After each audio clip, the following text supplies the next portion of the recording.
লোকসভা নির্বাচনে এগিয়ে আসার সঙ্গে সঙ্গে অকংগ্রেসি অবিজেপি জোট গঠনের উদ্যোগও জোরালো হচ্ছে।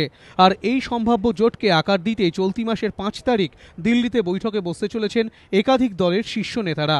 শনিবার একথা জানিয়েছেন বিহারের মুখ্যমন্ত্রী তথা জেডিইউ এর শীর্ষ নেতা নীতিশ কুমার। তিনি জানিয়েছেন, কংগ্রেস ও বিজেপি বিরোধী একাধিক দলের নেতারা 5ই ফেব্রুয়ারি দিল্লিতে বৈঠকে বসবেন। সেই বৈঠকে সহমনোভাবাপন্ন দলগুলোকে নিয়ে সংসদে একটি পৃথক ব্লক তৈরির উদ্যোগকেই আকার দেওয়ার চেষ্টা করা হবে। তাৎপর্যপূর্ণ বিষয় হল, নীতিশ কুমারের দাবি, এই অকংগ্রেসি অবিজেপি দলগুলোকে ঐক্যবদ্ধ করার প্রধান উদ্যোগ নিচ্ছে বামেরা। 5 তারিখ দিল্লির বৈঠকে কোন কোন দলের শীর্ষ নেতারা উপস্থিত থাকবেন নীতিশ কুমার তা খোলসা না করলেও সূত্রের খবর, ওই বৈঠকে সমাজবাদী পার্টির সভাপতি মুলায়ম সিংহ, জনতা দল সেকুলারের সভাপতি এইচ.ডি. দেবগৌড়া, বিজেডি প্রধান নবীন পটনায়ক, জেডিইউ সভাপতি শরদ যাদব, নীতিশ কুমার এবং সিপিএম ও সিপিআই এর নেতারা উপস্থিত থাকতে পারেন। এদিকে অকংগ্রেসি অবিজেপি দলগুলোকে একজোট করার চেষ্টা করলেও 2009-এর লোকসভা নির্বাচনের হার থেকে শিক্ষা নিয়ে তৃতীয় বিকল্পের নাম আর মুখে আনতে চাইছে না সিপিএম।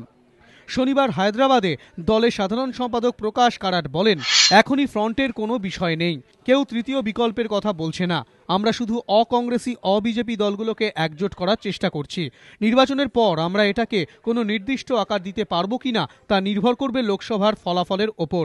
আসন্ন লোকসভা নির্বাচনে বিহারে জেডিইউ এর সঙ্গে সিপিএম সিপিআই জোট বাঁধতে পারে বলেও রাজনৈতিক মহলে জল্পনা শুরু হয়েছে।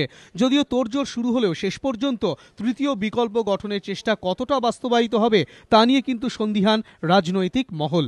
এবিপি আনন্দ।